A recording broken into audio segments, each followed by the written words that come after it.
Monsieur le Président de la Fédération du Scoutisme français, cher Yannick Daniel, Madame la Présidente des Guides et Scouts de France, chère Marie Mullet, Mesdames, Messieurs, je suis très heureux de vous saluer à l'occasion de cette nouvelle réunion des Scouts de France. C'est un plaisir pour moi d'abord de vous remercier et de vous féliciter pour tout le travail accompli, pour ce que vous représentez, mais aussi de vous encourager pour le futur, pour tout l'ensemble des activités que vous menez dans le cadre du scoutisme. Il faut vous remercier pour tout ce que vous faites parce que le scoutisme aujourd'hui représente quelque chose d'important dans la société française et d'important dans le monde.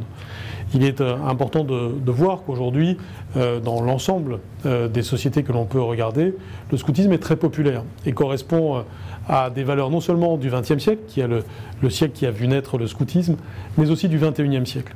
Parce que ce sont des valeurs d'engagement, ce sont des valeurs d'implication de tout un chacun, ce sont des valeurs de solidarité, d'esprit d'équipe, autant de valeurs que l'on peut souhaiter pour un système scolaire et notamment pour le système scolaire français. D'ailleurs, aujourd'hui, le scoutisme est populaire en France. Une récente enquête, vous la connaissez certainement très bien, a montré que 67% des Français avaient une image positive du scoutisme. Le scoutisme, c'est donc beaucoup de jeunes impliqués. C'est plus de 200 000 jeunes qui sont impliqués en France aujourd'hui. C'est vrai particulièrement de votre organisation qui représente, je crois, plus de 80 000 de ces jeunes et aussi de ces jeunes adultes impliqués dans le scoutisme. Mais c'est, au-delà de ces chiffres, un état d'esprit. Et un état d'esprit qui correspond à ce que nous voulons pour l'éducation nationale, et je vous parle aujourd'hui comme ministre de l'Éducation nationale, mais aussi comme ministre de la Jeunesse et de la vie associative. Est-ce que cet état d'esprit, ces valeurs du scoutisme, elles sont valables donc pour ce que nous prenons pour l'école, mais aussi pour le temps périscolaire, pour les vacances, pour l'ensemble de la vie de l'enfant.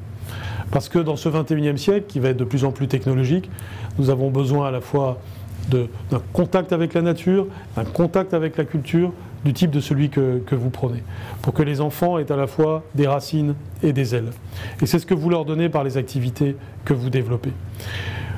Vous êtes donc, dans ce XXIe siècle, pleinement en réponse aux attentes que l'on peut avoir pour la jeunesse.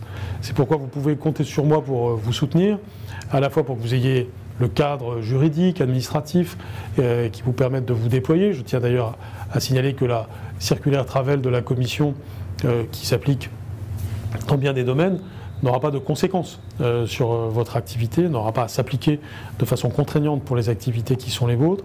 De la même façon, les prochaines politiques publiques que nous développerons, que ce soit le plan mercredi, pour le mercredi des élèves, ou que ce soit les différentes politiques de soutien aux activités de vacances, seront des politiques qui seront convergentes avec ce que vous faites, qui viendront en soutien de ce qu'est le scoutisme. Il y a donc un bel avenir pour le scoutisme en France. C'est ma vocation, c'est mon rôle de vous soutenir dans ce cadre-là, de façon à ce qu'il y ait une complémentarité entre le temps scolaire, le temps périscolaire, entre les différents temps de la vie de l'enfant et de l'adolescent, et que ce temps soit un temps utile, un temps d'épanouissement par la nature, par la culture, par la vie collective, par l'intelligence collective. Merci donc de vous consacrer depuis longtemps à ces enjeux, et à très bientôt pour en parler et pour vous développer.